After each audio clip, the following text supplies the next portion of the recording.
Dejansko bi rekel, da BIM problematika je samo ena izmed problematik v gradbenem zakonu, ne, ker imamo pač zakon, ki se prepogosto spreminja, pa zakon, pri katerem je sprejetih minimalno od vseh potrebnih podzakonskih aktov. Mislim, da so 4 sprejeti, a da jih še 14 čaka. Ne? In tiste zadeve so zelo pereče. In vse tam, ko obstaja taka pravna praznina, ugotavljamo, da se v bistvu vsi udeleženci, ki nastopamo pri graditvi, moramo znajti. Tako ali pa drugače. In to znajti ni v redu, ne? Ker v bistvu mora biti zadeva kako toliko definirana, da dejansko vsi čim prej pridemo do nekega cilja. Ne? In zadeva na področju BIM je pa ravno tako. Zdaj smo v situaciji, da prvi je nastopil in določba je začela veljati. Imamo pa še mnogo odprtih vprašanj, kar sva z Robijem takrat opozorila tudi v tistem članku. Ne?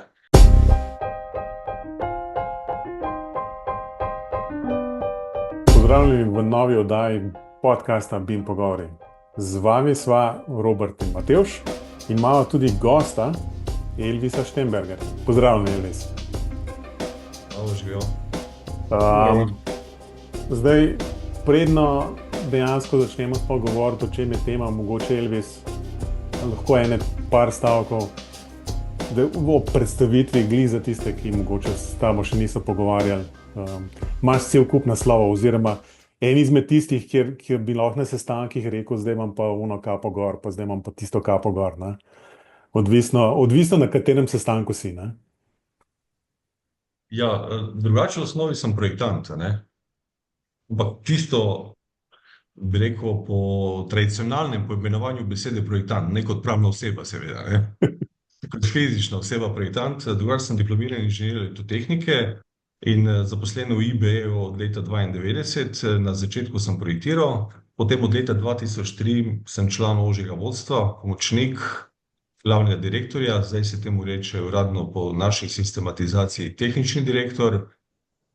Skrbim za uvajanje novih tehnologij, skupaj s kolegi seveda, in njimi je tudi tehnologija digitalizacije na vseh možnih področjih, ključno z tehnologijo BIM, rečemo temu tehnologija.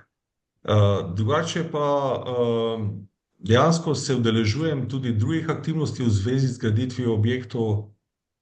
Sem eden od avtorjev že precej stare smernice za javno naročanje arhitekturnih inženirskih storitev, ki smo je skupaj z Ministrstvom za javno upravo pa IZS-jem naredili v cilju, da se malo uredi tole področje.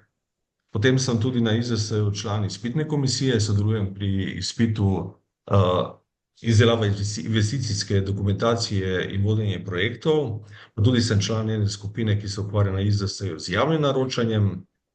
Sodelujem tudi pri Akademiji gradbenih investicij na Gospodarski zbornici Slovenije. Imam sem nosilec enega modula, ki se ukvarja s projektiranjem in BIM-om.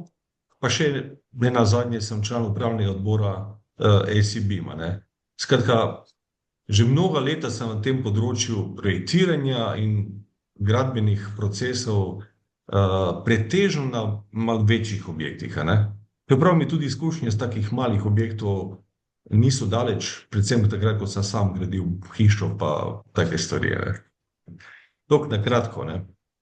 Ja, mislim, da si en izmed recimo najbolj poklicanih, da boš najbrž kaj pametnega povedal in nam, recimo tistim, ki nismo toliko vpeti v dnevno ukvarjanje s projektiranjem in pač upoštevanjem vseh teh zakonov, ki pri tem nastopajo v bistvu, da nam boš kakšno stvar pojasnil. Skratka, tista osrednja tema, jasno, GZ1, na kratko, oziroma gradbeni zakon. Lahko malo skočim. Jaz bi eno predzgodbo povedal. Jaz sem v bistvu z Elvisa že zelo dolgo vedel, zelo dolgo sem ga poznal po imenu, pa tako naprej. Ampak spoznal sem ga pa na eni CBIM konferenci. Mogoče se bo Elvis spomnil.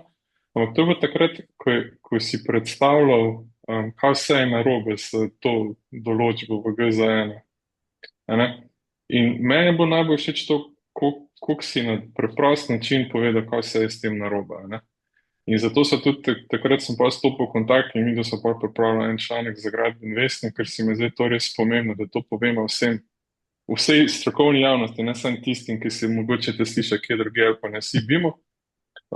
In takrat dejansko se začelo zelo veliko govoriti o tem, da mi ne bomo pripravljeni pravočasno 1.1.2025. Zdaj, o tem bomo veliko govorili, pardon, bomo veliko govorili tudi pol, kaj mogoče nam še trenutno manjka in tako naprej, ampak mogoče bi začel tam, koliko je bilo napora potrebno vložiti v to, da je sploh ta določba prišla v GZN. Ti mislim, da si bil takrat zraven od samega začetka, ko se je sploh to pripravljalo. Pravzaprav nisem bil toliko zraven, razen informativno. Ampak vem, da so pobude dejansko prišle iz prakse in mislim, da je to konec koncev en lepi dosežek, da smo dobili to določbo. Zaradi tega, ker mislim, da v naši državi, kako zadeve potekajo, je nujno malo narediti taki pritisk tudi od zgoraj, ker se ponavadi potrebe, ki pridejo od spodaj, ne uslišijo tako hitro. Mogoče z drugimi besedami. V področju dela, kjer ljudje mislijo, da lahko poteka to še naprej, kako je potekalo že veliko let, se težko dogajajo spremembe. Včasih je treba malo pritisniti. Naprimer, včeraj je bila oddaja Studio ob 17. Tema je bila uporaba umetne inteligence v kmetijstvu. Ta sektor se je resno začel ukvarjati s tem. Ne samo v tujini, tudi pri nas. Ampak imamo pa področje gradbeništva, recimo, ker že mnoga leta mnogi vidimo, kaj bi se dalo z eno uvajanje digitalizacije, pa če govorimo tudi o BIM tehnologiji, to je eden izmed res lepih standardiziranih oblikov, kako se da zadeva digitalizirati.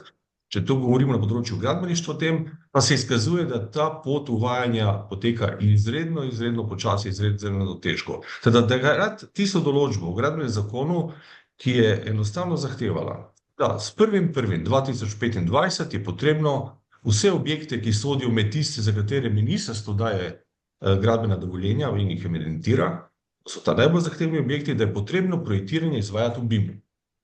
In to je bil dejansko en velik taki šok. In zdaj mimogrede 1.1. je že tukaj. Že malo čez. Že malo čez.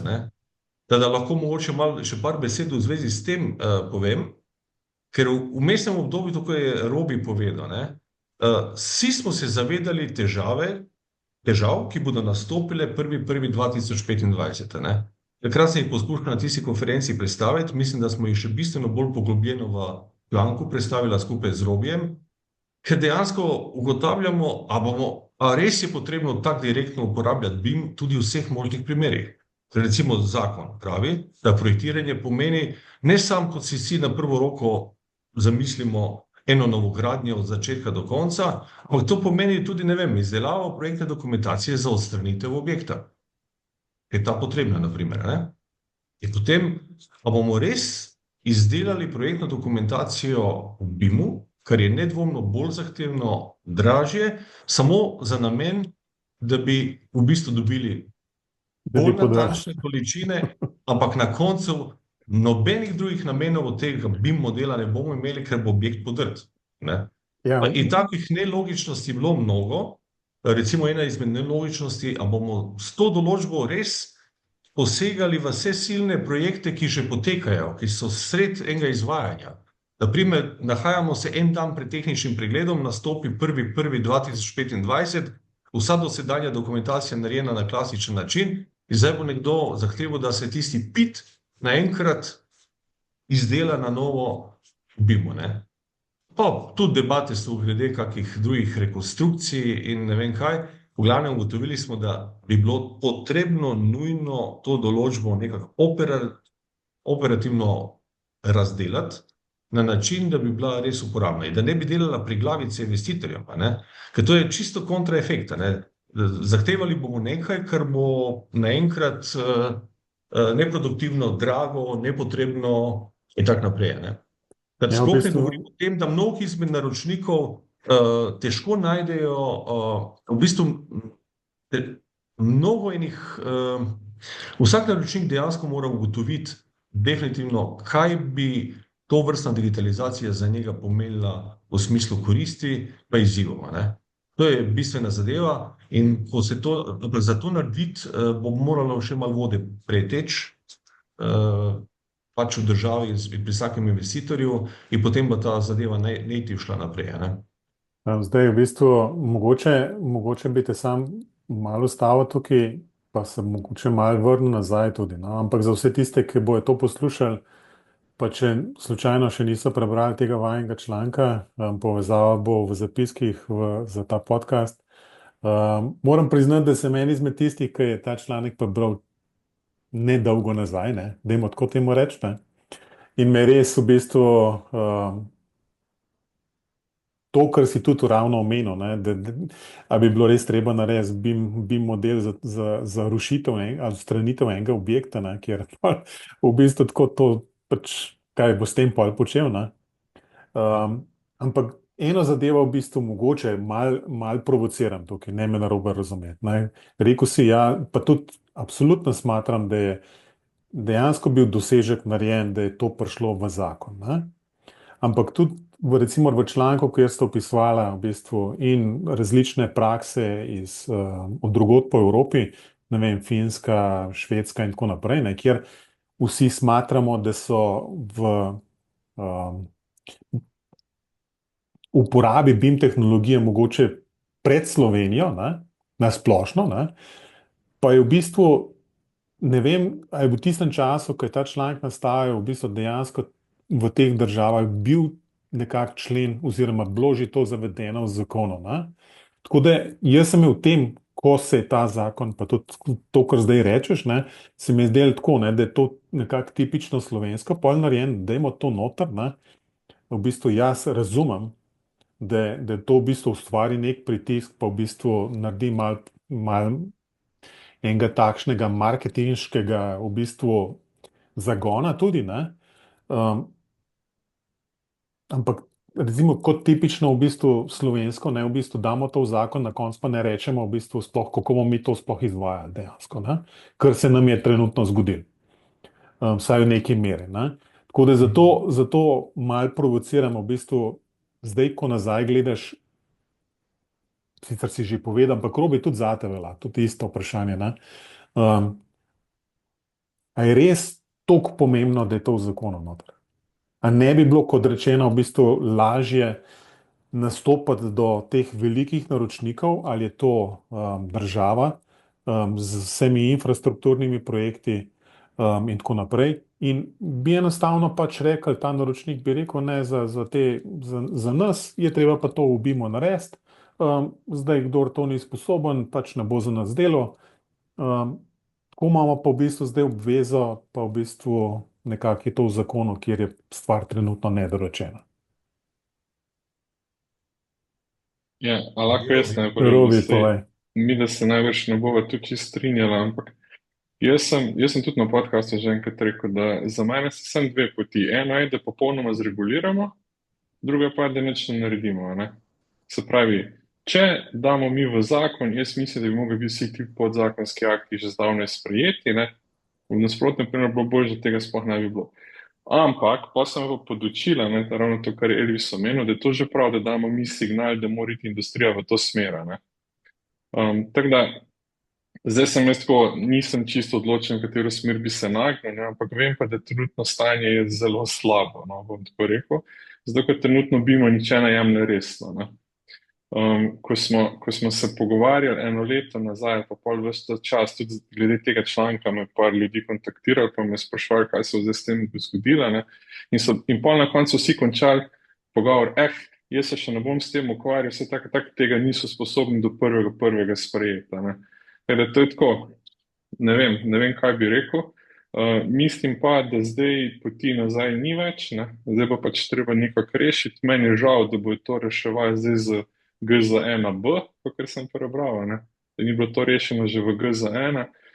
Se pa absolutno tudi strinjam s tem, kar je Elvis rekel, ne vem, Mateo, še bo to vključeno, ne, ker je pred pogovorom rekel, ne. Ko je bi rekel, da se zakonodaja absolutno prepogosto spreminja.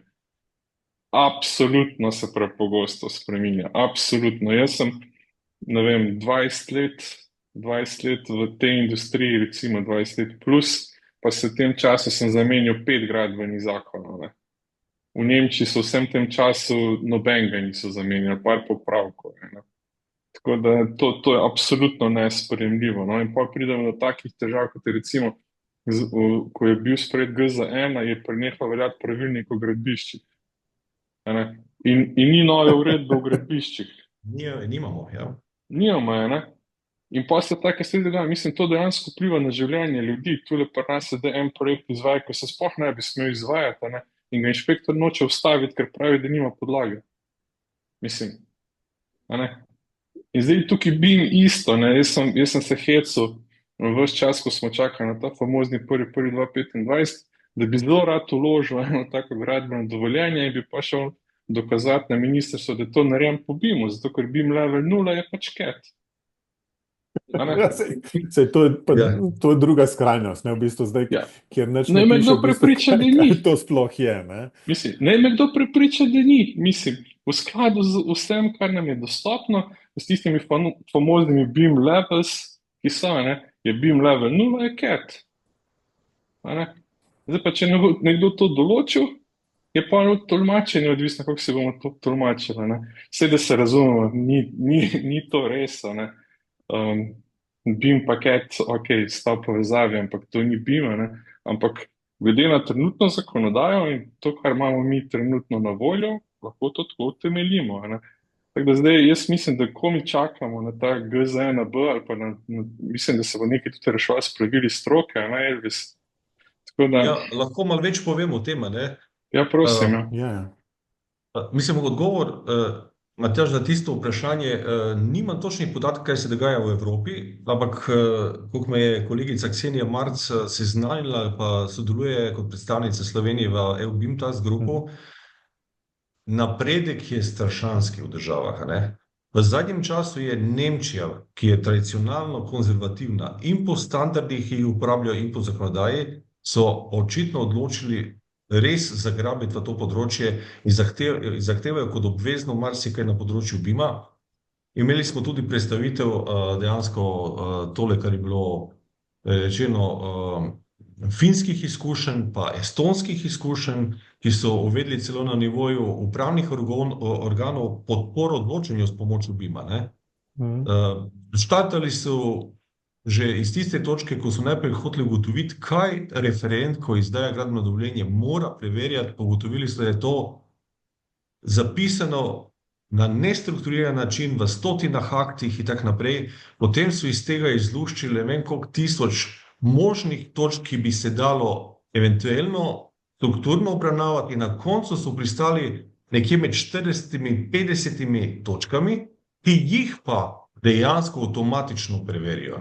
In s tem olajšajo ogromno dela referentu. Seveda, končna odločitev je spet na strani tiste referenta, ki izda gradbeno dovoljenje.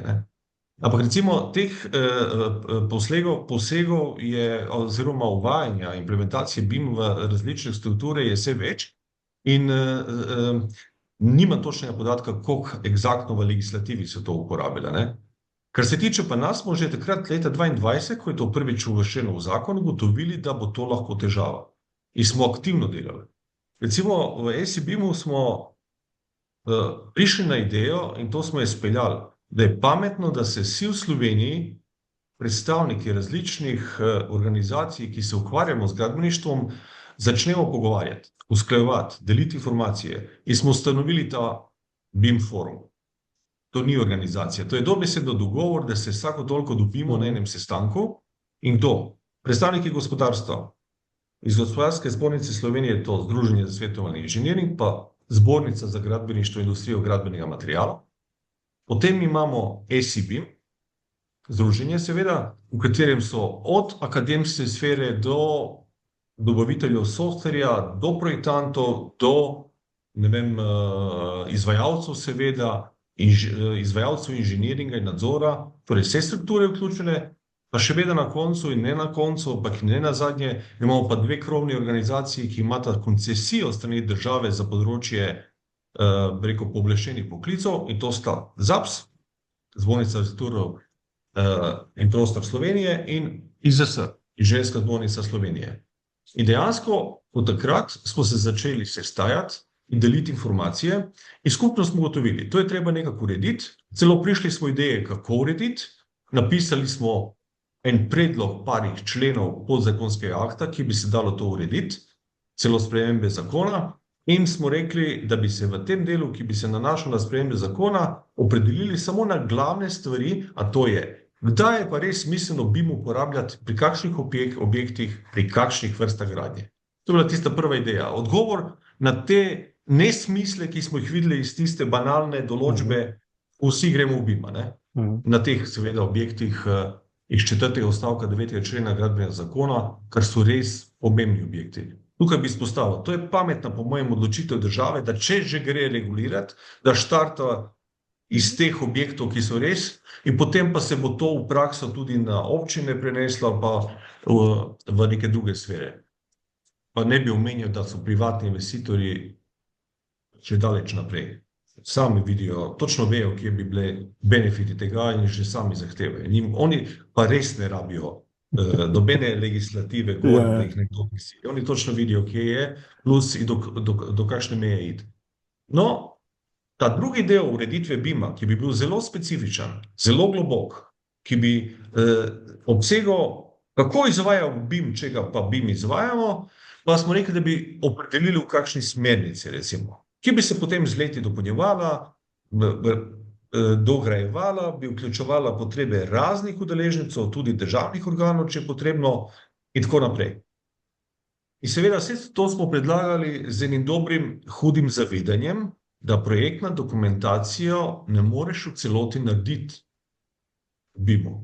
Projektna dokumentacija je namenjena za različne faze gradnje, ima noter mnogo izračunov, mnogo shem, mnogo dokazovanj v papirju, da smo skladni ali neskladni s kakimi prostorskimi akti.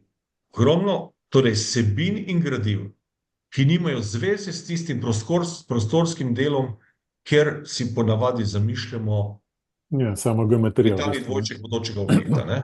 Da ne rečem, da je BIM itak bistveno širša zadeva in se da marsikaj implementirati, ne? No, zdaj bo mogoče še, malo sem dolga, ne vem, če je to glih razgovore, pa je bolj monolog, ampak dejansko prišlo je do vrsto sestankov na ministrstvu. In smo prišli, če ne morete sami, lahko pomagamo, tukaj je stroka. Prvič v zgodovini smo vsi na isti strani poenoteni. Gremo tako naprej in to bo en dober korak, ampak dejansko zadeve izredno počasi potekajo in bili smo kar zadovoljni, da smo uspeli po enem razgovoru na ministrstvu in bili veseli tiste dikcije v predlogu, ki ga je Robi pravkar navedel, gradbeni zakon različica B, ki je v pripravi, javna razprava je končala se avgusta lani in je noter ta uredba, ta določba v zvezi z BIM bila razdelana. Razdelana na podoben način, kot smo jo predlagali, in to je, napisano je že v zakonu, kdaj se BIM uporablja, pri čemer so bili odpustki privatnim naročnikom, torej ministrstvo se ni upalo zapisati nekaj, kar bi bila obligacija vsem, ampak samo tistim torej se nalaga, ki so obvezanci po zakonu o javnem naročanju. Torej javni naročniki, če gradijo objekte iz tistega 4. odstavka 9. člena, najbolj velike, najbolj kompleksne objekte državnega pomena, za katere je ministrstvo pristojno izdati gradbeno dovoljenje, torej samo za to sfero. In ta drugi del, precizne definicije BIM-a, če se BIM uporablja, pa so se odločili, da ne bi izvedli skozi smernice, ampak so rekli, dajte to vi, strokovnjaki, urediti skozi pravila stroke. Pravila stroke so po zakonu podzakonski akt. Torej, imajo visoko težo, samo jih treba pač narediti. No, ampak dejansko, kakor veste, ta zakon je prenehal, bil predviden, da bi se v bistvu sprejel celo lani in je zdaj ponovno odprt. Če niste opazili, je javna razprava odprta do 7. marca.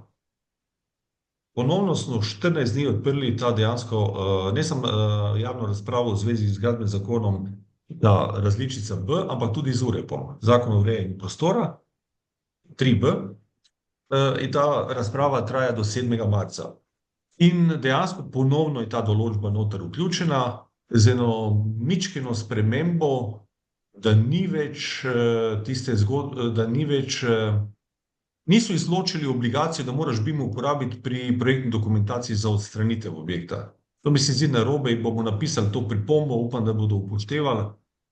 Mislim, da ni smotrno vedno zahtevati, da se pri odstranitvi uporablja BIM, ker nima modela tega objekta odpre, ker je res prevelik vložek za mali benefit.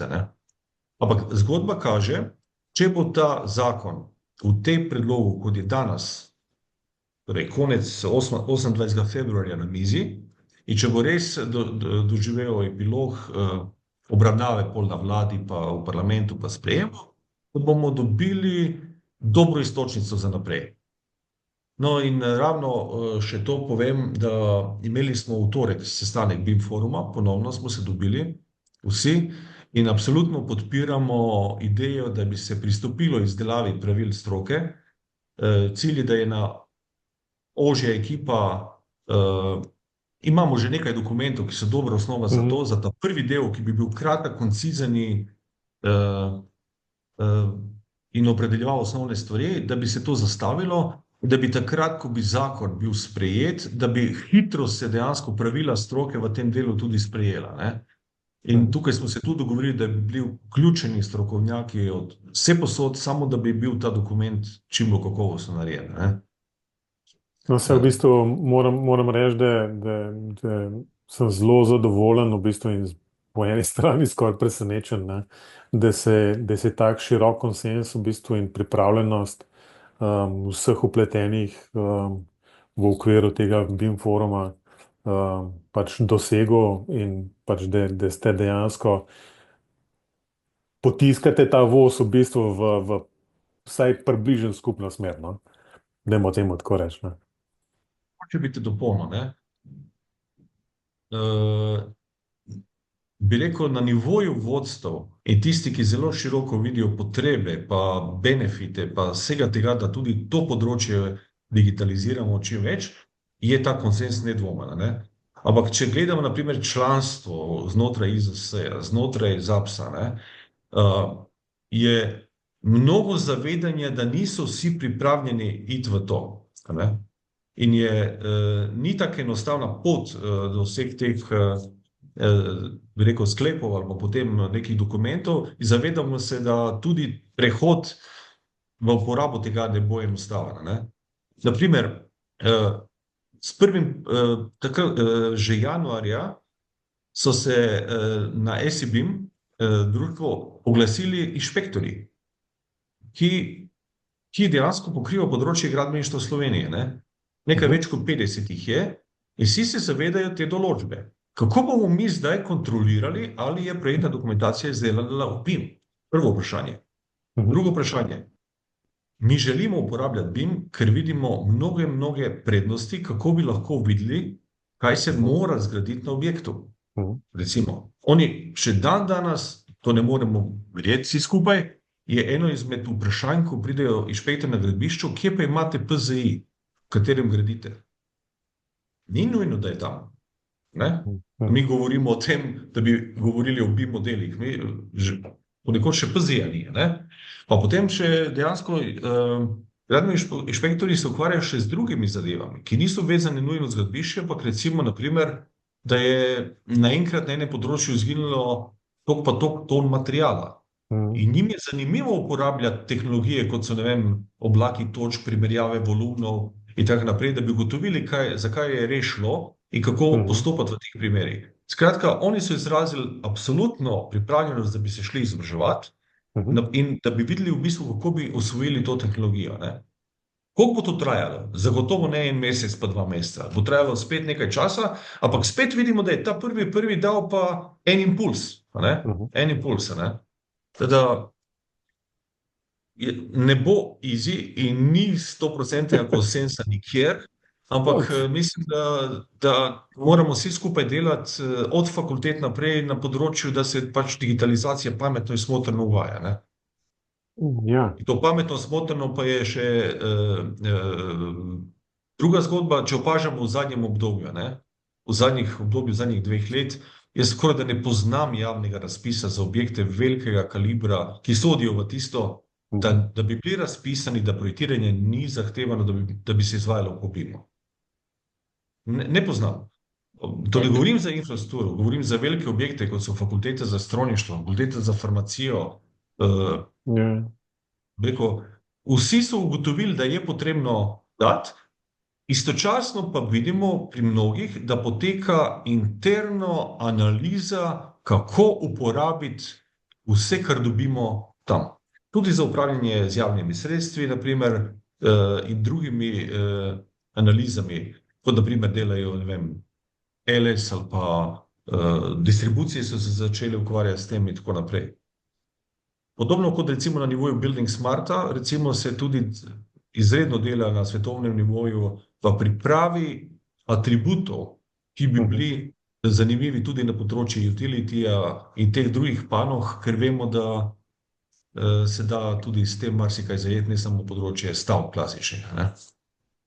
Okay, ampak Edi, samo vprašanje. Zdaj, če mi govorimo o BIM, mi govorimo o tem, da se uporablja v vseh fazah projekta, ne? Tudi v vseh fazah uporabe nekega objekta. Ne? A poznaš kak primer, da dejansko uporabljajo ta BIM pa tudi kasneje, po tem, ko je PIT izdelan? Pa to ne da provociram, ampak res me zanima.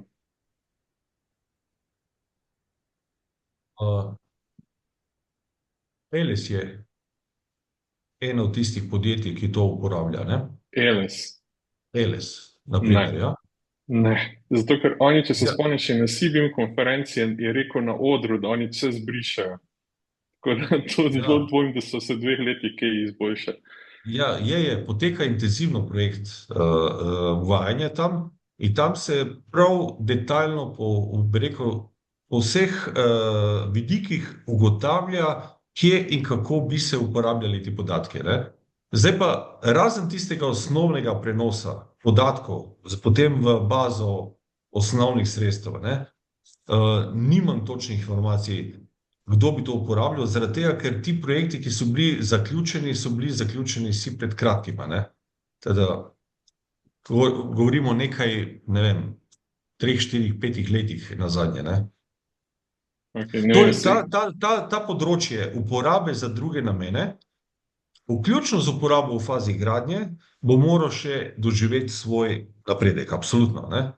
V fazi gradnje mi ne moremo direktno uporabljati BIM-a. Saj imamo še vedno klasični gradbeni dnevnik, ki zahteva klasično vodenje gradbenega dnevnika. Vsi se zavedamo, da specifikacije v nekih opisih, ki so osnova za mesečne obračune, niti slučajno niso enaki vsemu, kar je v BIM modelu. Zaradi tega, ker v BIM modelu je tisto, kar se modelira.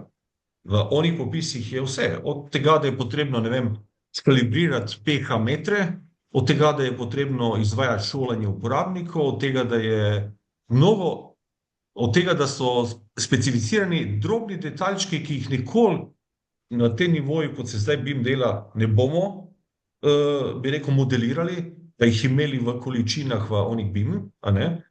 Teda je še mnogo stvari, ki bodo morali se dogovoriti in dorešiti, da bi se dalo še bolj lahko uporabljati, ne? A mogoče imaš kakšno informacijo, a ta uredba v gradbišču se kaj pripravlja, a bo noter karkoli v gradbenem dnevniku, ker v tistem predlogu, ki je bil takrat v obravnavi, niso tega zadovoljivo rešili. Veš, nimam informacij v bistvu natančne, kaj se dogaja, ne? Vem, da je neka problematika v zvezi tudi z okoljskimi zadevami, da to skupaj s problematiko zakona o varstvu okolja nekako rešujejo in nimam pa točnih informacij, ne? Mislim, da imajo pa bolj točne informacije na Inženirski zbornici Slovenije, bi treba tam kontaktirati. Ker recimo, meni se di tudi ena tako ogromna izgubljena priložnost v smislu BIM-a pa GZ1 pa tako naprej, tudi ta sistem e-graditev, ne, ki se ga uvedeli, mislim, zdaj so ga uvedeli, ne, pa v bistvu ne omogoča, ne bom rekel samo tako, da ne omogoča niti drobca tega, kar bi lahko z BIM-om dobila, ne. Recimo na Hrvaškem se tega čisto drugače lotili. Ja. In ne vem, zakaj se to pri nas tako dogaja. Tudi vem, da recimo v to je graditev vsaj pri nas na fakulteti ne vem, če bi kdo udeležen. To so bili, mislim, bolj geodeti. Ne, Robi, ampak daj ena dva stavka sam o tej graditvi, no, za tiste, ki so že malo pozabili, ker tole so v e-graditvi bilo prvič govora tako, v bistvu, ne vem, 3-4 leta nazaj, v bistvu najbrž, pa se je pol skozi. Za e-graditev je bilo, mislim, da je bilo več kot 5 let so predstavljali rok za uveljavitev. Nisem hotel reči 5 let. Mislim, da za prvi 2020 je bil prvi rok, če se ne motim. Da se bo upeljal, pa ni bilo nič, pa ni bilo 2021, pa 2022 ni bilo nič. Mislim, da se 2024 v Postojni prva upravna enota, če se ne motim. Tako. Ja. Zakon je bil spremenjen, če se spomnite, dopolnjen s tem, da je bila časovnica uvedbe e-graditve bila predvidena, Logatec, Postojna, pa Koper, pa na koncu kot zadnji, mislim, da je celoten postopek traja 2 leti, bi bilo pa ministrstvo, za naravne vire prostora. Samo in dejansko, jaz se absolutno strinjam, da način, kako je zastavljeno kompletna e-graditev, kar se tiče projektnega dela pa dovoljevanja, mislim, da ni v redu. Ni v redu. Predvsem so malo zanemarili recimo velike infrastrukturne linijske objekte.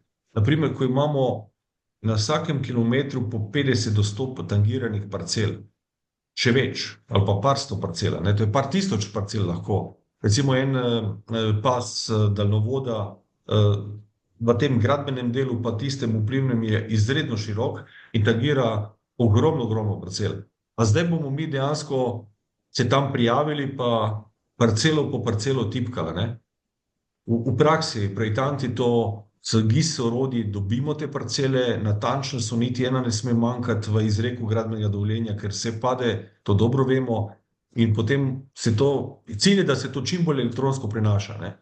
Imeli smo neko informacijo, da bi se pripravili neki formati, tudi JSON format za namen neke direktne komunikacije, ampak v bistvu ta zadeva ni organizirano izvedena in mislim, da je tudi samo ministrstvo, nima to kadrovskih in drugih virov, da bi lahko to učinkovito speljala v tem trenutku. To mi se zdi pa res tudi žalostno, zaradi tega, ker bi morali tudi oni prepoznati dejansko, da je to področje zelo pomembno. Multiplikativni faktor gradbeništva je ogromen na vseh področjih. Že leta 2018 smo naredili pa krucialni zasuk.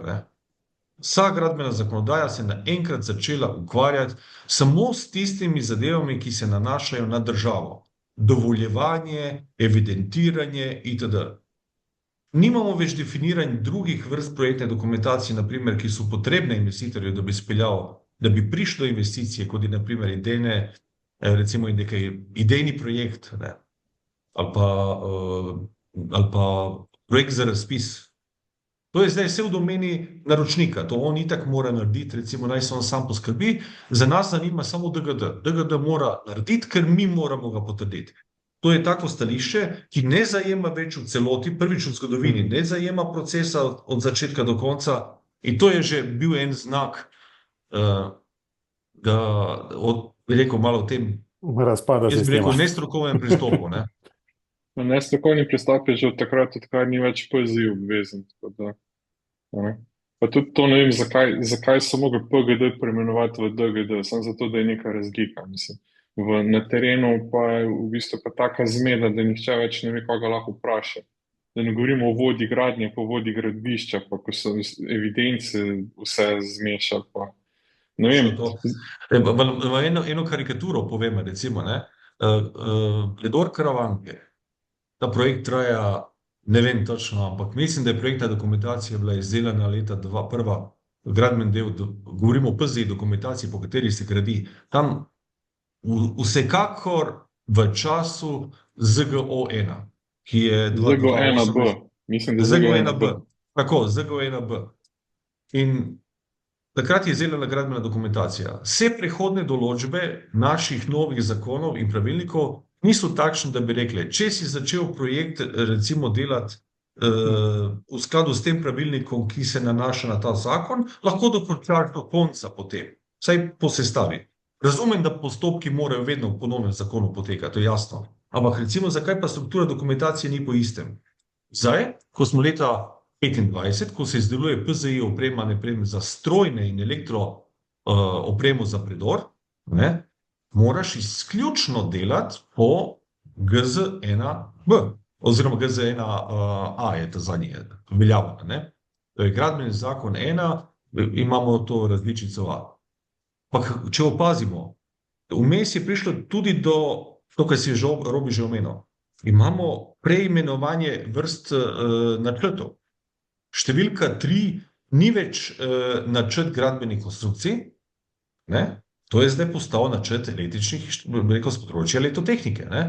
In zdaj, če mi izdelamo načrt številko 3/5, je velika nevarnost, ne velika nevarnost, taki 3/5 se nahaja na gradbišču, po njem turški izvajalec Cengiz izvaja dela, ne? Zdaj bomo imeli 2 načrta na istem gradbišču z isto oznako v strukturi projekta, ki ima stotine načrtov. Mislim, da ne rečem, da v zadnji različici zakona, ne vem, če veste, ampak pri PZI-ju ni več potrebno vodji projektiranja podpisovati posameznih načrtov. Sem videl. Kar je, torej, naročnik sklene pogodbe z večjimi projektanti, eni za druge ne vejo, koliko jih je vse na projektu, eden izmed njih je vodja projektiranja, ki potem po ne vem kakšnih korespondencah uspe dobiti od naročnika, kdo so vse projektanti, ki delajo na določenem projektu, da bi sploh sestavil kazalo projekta, je pa sam odgovoren, da vzpostavi koordinacijo med njimi, ne da on koordinira, ampak da zagotovi, da so vse slavine med sabo skoordinirane, ne. In recimo takih je anomalij ogromno, ki izhajajo prav iz teh drobnjakarskih, bi rekel, sprememb in neupoštevanja to, kar je dejansko potrebno v praksi. Pa predvsem v praksi mislim na velike projekte. Male projekte, če vzameš še mali primer, ugotoviš, da je možno v en PZI stlačiti vse dosedanje faze, od idejne zasnove, idejnega projekta, vse noter, da je nekaj dokumentov noter, ampak žal pri velikih projektih je treba res bolj strukturirati. In postopke, in procese, in dokumentacijo, in gradnjo, in ne vem kaj, ne. Teda tukaj je kar nekaj težav, pa še en izziv, ne, e-graditev. Omenjali smo uvedba e-graditev. Tukaj je še en veliki motivator, da se e-graditev ne uvaja prehitro. Če ste opazili, v gradbenem zakonu je navedeno, da komunalni prispevek, ki ni tako majhna zadeva pri eni investiciji, predvsem velikega kalibra, je potrebno plačati takrat, ko prijaviš začetek gradnje. Ampak ta določba bo začela veljati, ko bo e-graditev uveljavljena. Do konca. To pomeni, da ko bo do konca ta zadnji organ, to je MNVP, tudi uvedlo popolnoma e-graditev, takrat bo to začelo veljati. Do takrat pa prosim, dragi naročniki, dragi investitorji, plačajte komunalni prispevek, preden dobite gradbeno dovoljenje, ne? No, ampak če smo pošteni, tisti, ko išče gradbeno dovoljenje, mu je v interesu, da čim prej začne graditi, ne? Pa rok za veljavnost gradbenega dovoljenja je tudi določen, tako da to ne gre v nedogled. Ampak no, kar sem hotel reči, vse ta debata je zdaj malo zavila stran od BIM, ampak jaz dojemam zadnje čase BIM bolj široko, ne? To je za mene v bistvu digitalizacija gradbeništva. In tudi ta BIM, o katerem mi zdaj govorimo, to ni v bistvu BIM, ampak po Building Smartovi klasifikaciji je to v bistvu projektni informacijski model, ki je širši kot BIM, ne? Tako da to sem tudi enkrat mogel začeti pogovarjati, o čem mi sploh govorimo. Zato, ker BIM model, da si ne bo predstavljati, to ni nekaj takega, kar za mano vidite, ta model fakultete, ampak to je še vse tisto, kar zraven pride, kar je Elvis prej omenil, ne. Vsa dokumentacija, vse informacije, vsi udeleženci, pač vse. Zato sem tudi začel s to e-graditvijo. No, recimo, mi je pa tudi zanimiv ta gradbeni dnevnik, vsem gre na živce, pa nihče zares nima interesa, da bi se to rešilo, ne. Vse skupaj izhaja, zakaj ne moremo digitalnega upravljati, samo zaradi tega, ker piše v neveljavnem pravilniku o gradbiščih, da se mora voditi v dvojniku. Mislim, brez veze, ne. V uredbi sicer mislim to napisano, da se lahko vodi tudi na digitalni način, če je zagotovljena nespremenljivost, pa ne vem kaj, ampak bomo videli, kaj bo, no.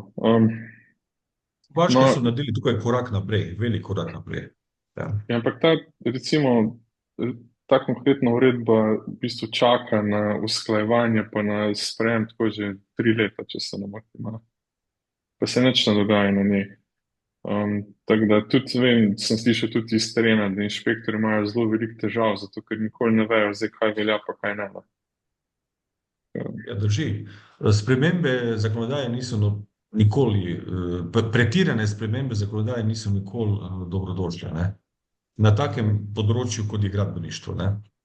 No, jaz bi sam povedal, da sem prišel na novo katedro pred 3 leti in sem mogel že 2 zakona se učiti, ne? Zdaj sem očitno mogel še tretjega.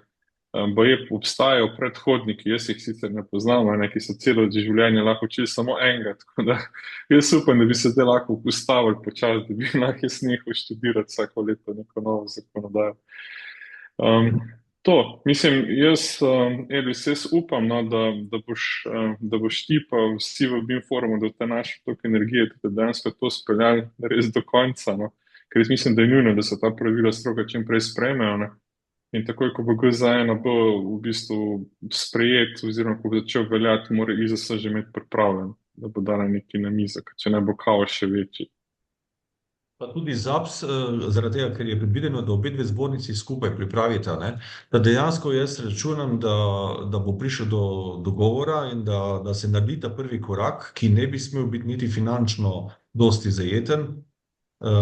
Super bi bilo, če bi tudi ministrstvo se kdaj spomnilo, da bi kaj financiralo takih podzakonskih aktov, ampak ne glede na vse to skupaj, jaz sem kljub vsemu optimist, no, da se bo. Nisem pa optimist v tem smislu, da bo ena tehnologija, pa ne glede koliko je revolucionarna, res naenkrat se uvedla, ne.